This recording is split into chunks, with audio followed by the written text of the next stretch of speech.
พี่น้องข่อยมาแสดงความดีใจกับออบสุรพลหมอลำไอดอลคนที่หนึ่งพี่น้องได้แสดงต่อหน้าพระพักตร์สมเด็จพระเทพอีกแล้วอุ้ยวังเดือนก้อนเดือน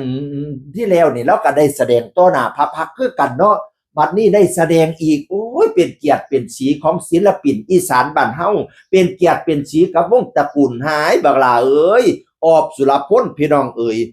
แล้วก็ได้ถ่ายรูปตอนปฏิสันถานกูกับพระเทพนำดิแล้วบอกว่าพระองค์ทรงปฏิสันถานนำ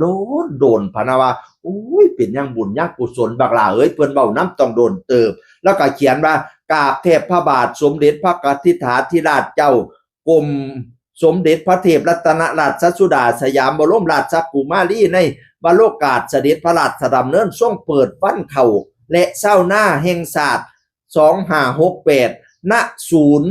ส่งเสริมและพัฒนาอาชีพนอกภาคเกษตรศูนย์ศิลปาชีพบางไทรปวงข่าพระพุทธเจ้าในนามศิลปินเพื่อนบ้านลูกเศร้าหน้าวงโป่งล่างอัคระหาดศรีจังหวัดมหาสารคามพี่น้องเอ๋ยเล่ามาในนามโป่งล่าง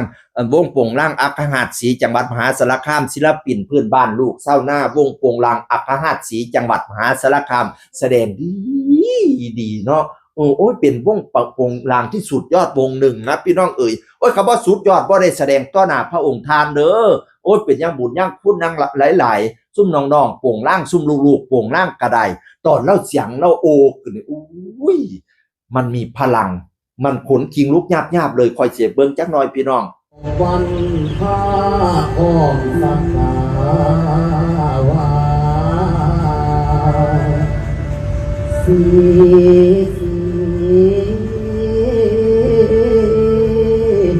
สีน้องมา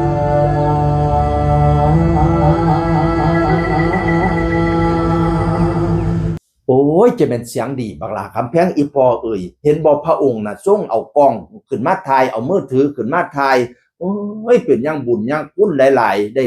กราบเทพพระบาทพระองค์ให้พากันฮวงเฮียงเลี้ยงเหลี่ยมเด้อให้เจริญเด้อรักษาหีดรักษาห้อยมุ่นมั่งมรดกอีสานบ้านเฮาให้ซื้อไปไกลๆพี่น้องเอ้ยได้ไปแสดงฮอดภาคกลางพุ่นนี้งานเข้าจัดอยู่อยุธยาพุ่นน่ะพี่น้องศิลปะอีสานได้ไปแสดงฮอดพุ่นน่ะภูมิใจใน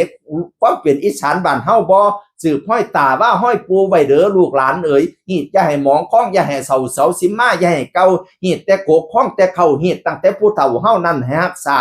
ญาติอีสานบ่ทันสิ้นเสียงแค้นเสียงพิณก็ต้องอยู่ดอนปูตาบ่ทันมางเมืองอีสานบ่มีมือห่างบ่มาลาย